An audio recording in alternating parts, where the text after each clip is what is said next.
दोस्तों आज के इस वीडियो में हम बात करने वाले हैं फार्मर्स के प्रोटेस्ट के बारे में और हम जानने की कोशिश करेंगे कि क्या फार्मर सही है या गवर्नमेंट सही है किसमें इसको बहुत ही इजीएस्ट वे से इसको समझने की कोशिश करेंगे।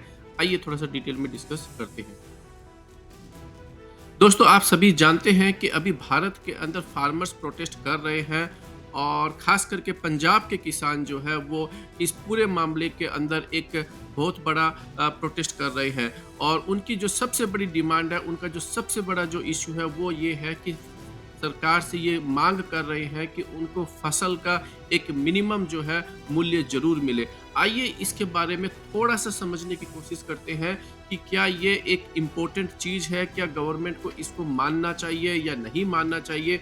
इसमें गवर्नमेंट के जो सपोर्टर्स हैं वो क्या एक्चुअली आर्गुमेंट दे रहे हैं और फार्मर्स जो है इसके बारे में क्या आर्गुमेंट दे रहे हैं? आइए इन दोनों को जो है दोनों के एंगल से इसको समझने की कोशिश करते हैं।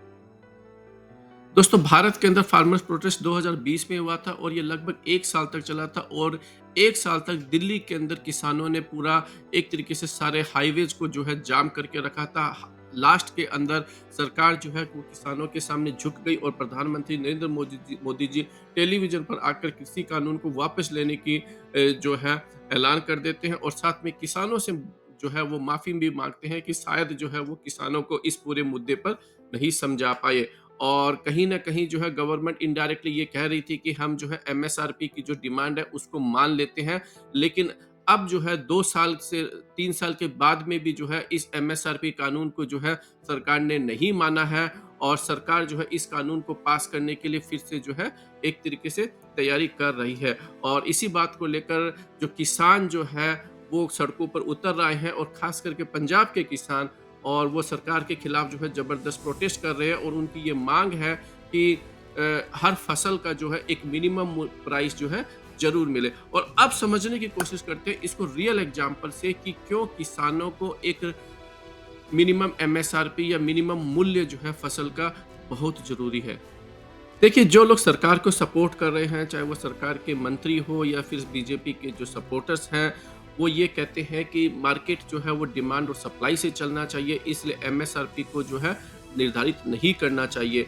और अगर आप एक एमएसआरपी को निर्धारित कर देते हैं तो इसके ऊपर अर्थव्यवस्था के ऊपर एक बहुत बड़ा खर्चा जो है वो आ जाएगा। लेकिन दोस्तों इसको इस बात से समझना चाहिए कि क्या फिर मिनिमम वेजेस जो है, जहाँ पर सेंट्रल गवर्नमेंट या state government minimum wages declare करती है, फिर तो उनको भी नहीं करना चाहिए। फिर तो जो बंदा जितनी सैलरी में काम करने के लिए रेडी हो जाता है, क्योंकि इतने सारे अगर बेरोजगार बैठे तो फिर मिनिमम वेज की ज़रूरत क्या है? और उसी तरीके से दोस्तों फिर सरकार जो है इलेक्शन के टाइम के ऊपर गैस प्राइसेस या पेट्रोल के प्राइसेस कम क्यों कर देती है और ठीक इलेक्शन के बाद में गैस की प्राइसेस और पेट्रोल की प्राइसेस अप कैसे हो जाती है।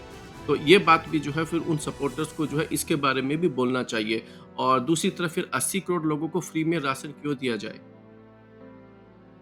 अब बात करते हैं दोस्तों किसानों की एंगल की तरफ से। देखिए ये जो कानून आया था उसके अंदर किसान एक जो है प्राइवेटाइजेशन करने जा रही थी, जहां पर सरकार जो है वो फसल को परचेज करने की बजाय जो प्राइवेट जो इंडस्ट्रीज है, जो बड़े प्लेयर हैं, उनको बेसिकली इसके अंदर अलाउ कर रही थी और वो जो है किसानों से डायरेक्ट जो है वो मार्केट रेट के हिसाब से वो परचेज करने की कोशिश करेंगे। नाउ देखिए दोस्तों इसके अंदर आपको इस तरीके से समझना पड़ेगा कि अगर आप जो जो किसान जो होते हैं, जब वो फसल को काट लेते हैं, चाहे उनके पास वेजिटेबल्स हो, चाहे उनके पास जो है गेहूँ, चावल या जो भी जो उनके पास जो अनाज है जिसको वो पैदा करते हैं, जब वो फसल बन के तैयार हो जाती है और उसको जब वो काट लेते हैं बेचने के लिए, जब वो तैयार होते हैं, उस टाइम के पर उनके पास में स्टोरेज की कोई व्यवस्था नहीं होती है और न ही उनके पास में कोल्ड स्टोरेज होते हैं।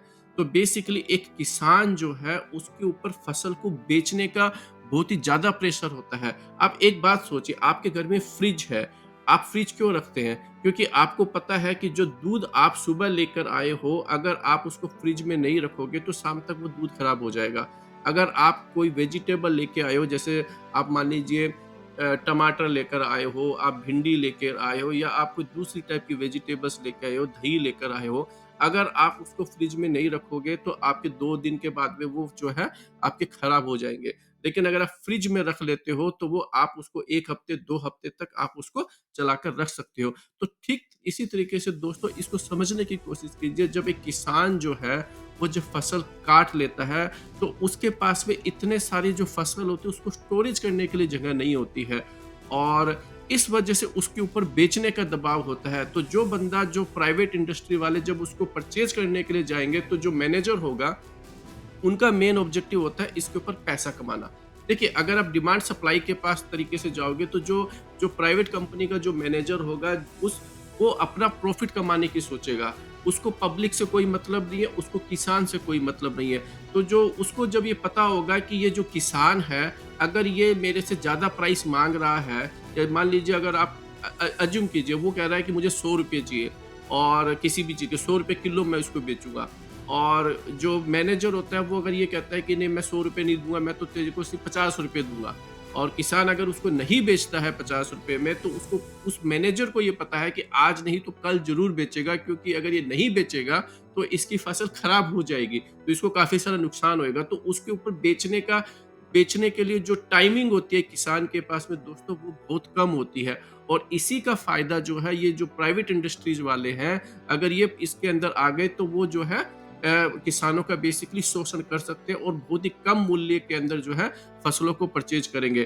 तो इसीलिए मैं ये कहता हूँ कि इसके ऊपर एक एमएसआरपी ज़रूर होनी चाहिए। ये एक ऐसी चीज़ है जिसके अंदर बेचने का जो है पूरा प्रेशर जो होता है वो किसानों के ऊपर होता है। आज के इस वीडियो में दोस्तों इतना ही। आप बताइए आपको ये वीडियो कैसा लगा? आप हमारे चैनल को सब्सक्राइब कीजिए और हमारे वीडियो को लाइक और शेयर करना मत भूलिए।